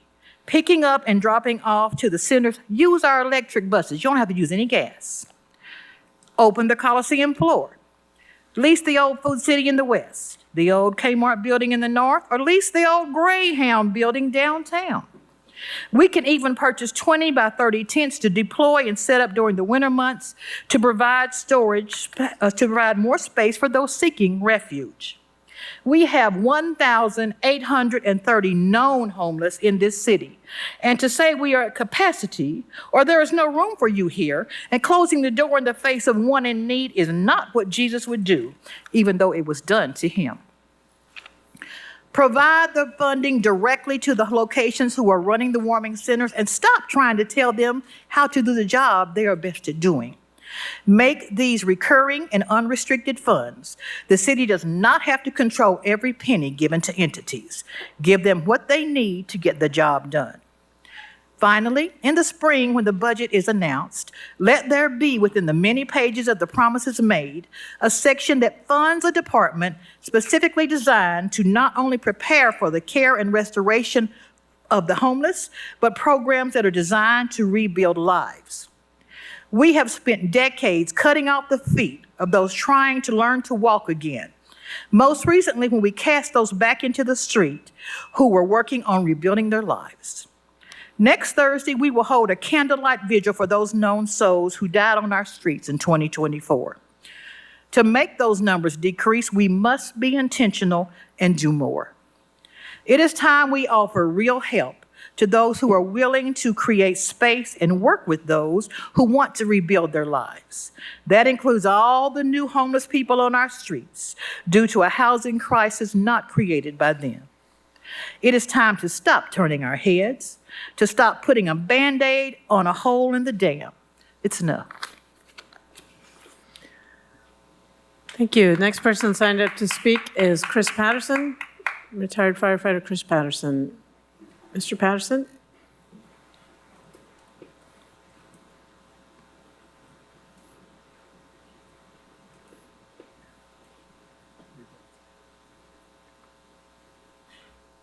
Hello, Chris Patterson, 197 Grandview Drive, Manderville, Tennessee, 37807. Start here tonight by saying Merry Christmas, and I want to come here. I spoke last month, and I wanted to clarify something too. I spoke about my spinal cord stimulator last month and my hospital stay. I may mention that the mayor was there when I was kicked out of the hospital. She was there. The mayor was the only one there taking up for me, trying to get it where I would stay there. And I didn't get it. I did not add that last time. That's on me. Miss Mayor, I apologize. Now, I want to go on to say that I did get what I needed because you guys intervened. Thank you so much. Thank you. It's sad that I had to come to that. That's my problem. I've done my homework on Sedgwick. Sedgwick, the company that we have as third-party administrator, what they do is they close cases. They deny claims.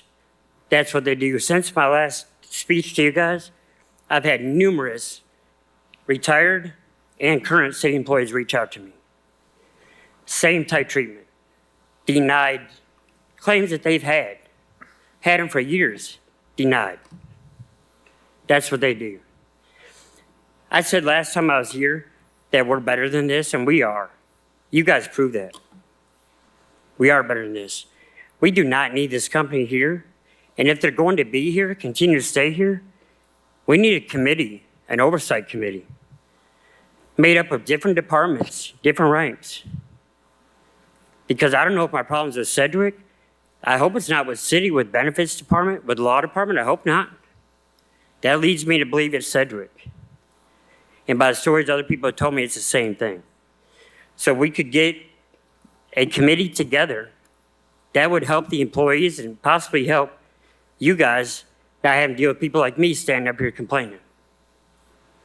So I just wanted to get down here, say thank you, and make y'all aware of how Sedgwick is doing us, how they're doing other employees, how they're doing some of my brother and sister firefighters, police officers, everything else. But thank you all for your time.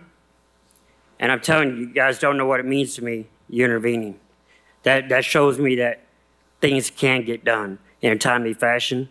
Sedgwick just was not doing it until they got the heat put on them. I'm going to have to get surgery down the road. I've been told that by my doctors. I've been told that by everybody. I don't want to have to do this every time. If we do our own workman's comp here, I don't have to. I can call them up and say, hey, this is what I need.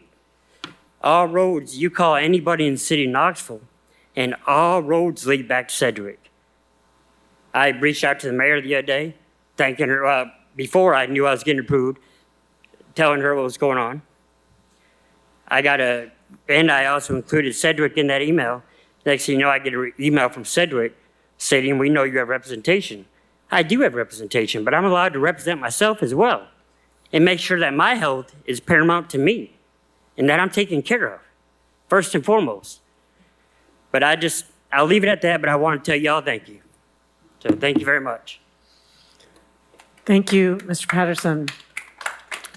Next person signed up to speak at public forum is Lee Munger. Mr. Munger, if you could come to the podium, state your name and address for the record, and you'll have up to 5 minutes to address council. My name's Lee Munger. I live at 6401 Hammer Road, outside the city limits, unfortunately. But first, I'd like to say thank you for helping out my friend, Chris Patterson, after he spoke at the last meeting. But the real reason I'm here is I wanted to call your attention to the Planning Commission's meeting back in November. During the meeting, that was in excess of 4 hours long, the chairman, Tim Hill, made a statement that he'd hoped I would have been involved in the comprehensive land use plan. I've lived in this city or in this county for 8 months now. And everything I could deduce from the internet is that the comprehensive land use plan was put into effect in 2021. I don't know how you expect a new resident that's been here 8 months to be involved in something that was created 3 years prior. I find his comments to be extremely unprofessional, very condescending, and of questionable ethics.